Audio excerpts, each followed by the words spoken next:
Kaso wala pa yung may... Pwede po magsasakyan na Ah, lang. sige pa. Pero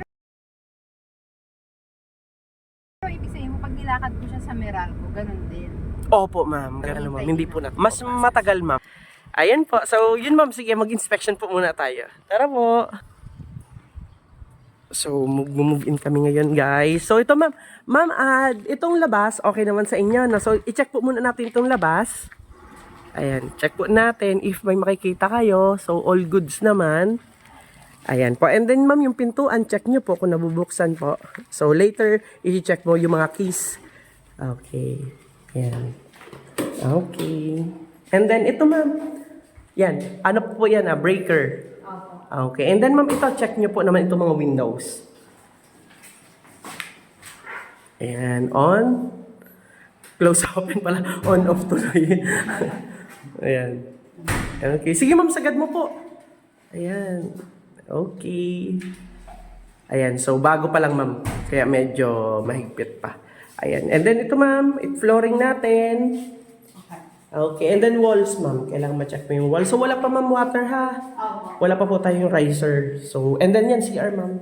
Pero yung water, mabilis na. Mabilis, sobrang bilis pa. Pero ma'am, useless naman po kasi wala tayong Meralco pa. Kaya isasabay ko na yun, ma'am. Para hindi siya tatakbo. Kasi ma'am, pag ano na tayo ng tubig, 1 month, ma'am, pag delay ka 2 months, puputulin na. 168 ng 168 yun kahit hindi mo ginagamit, minimum. Unlike sa Meralco, pag hindi mo ginagamit, 0.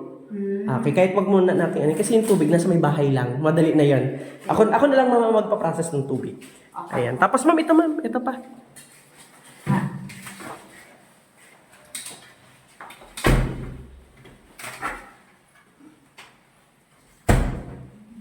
Ayan. Ano? Yung pinto ulit, ma'am. Tapos hindi siya yung may ano sa likod. May space po. Hati po kayo dito. Ayan, hati po kayo dito, ma'am. Kasi sa Winfield, parang may something siya sa likod. Ito mo yun, ma'am. Kasi Ito, ma'am, yun. lababo yung nasa labas. Ako. Ma'am, before, ma'am, di ba ang presentation ko sa'yo, dati nasa labas. Ang black 17 to 14, yung nasa labas. Ayan. Lipat mo na lang to, ma'am. Ayan. Ma'am, sa wall dito, okay na sa'yo to? Tira mo, ma'am, yung labas. Okay. Okay naman sa'yo. Ito, ma'am, na-check niyo po ito? Opo.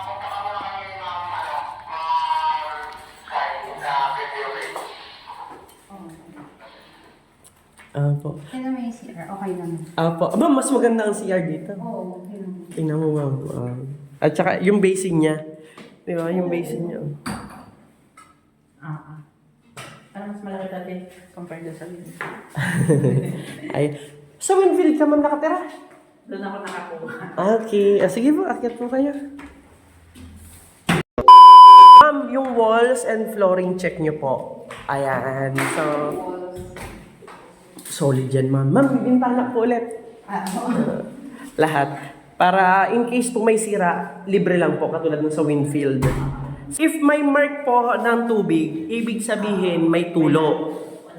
So wala naman. And then syempre sa flooring natin, makikita din natin yan if may mark ng tubig. So far, wala. So if ever na may tulo, at yan po ay na-note natin, may warranty yan. Before 1 year, ngayon po 6 months. Ito po yung mga wire natin, naka-ready na. Yung pag-connection na lang po sa Meralco ang kulang. Malapit po kayo sa amenities. Ma'am, magkano po yung TCP ninyo? Ito.